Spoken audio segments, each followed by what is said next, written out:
Welcome to our channel, where today we explore the remarkable restoration of a Yutong bus that met with an unfortunate accident.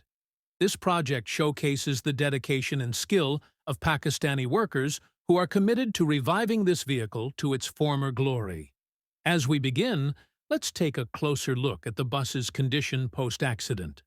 The damage was extensive, but our team was ready to tackle the challenge head-on. Equipped with specialized tools and a wealth of experience, these workers meticulously assessed the damage. From the chassis to the interior, every aspect required careful attention and expertise. One of the most impressive features of this restoration is the use of locally sourced materials. This not only supports the local economy, but also ensures that the restoration reflects the craftsmanship of Pakistani artisans. Throughout the process, we'll highlight the techniques used to repair and restore each component of the bus. As the restoration progresses, you'll witness the transformation of this vehicle, bringing it back to life.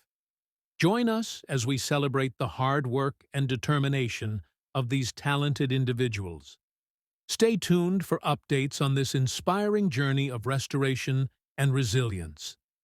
Don't forget to like, share, and subscribe for more amazing stories from the world of vehicle restoration.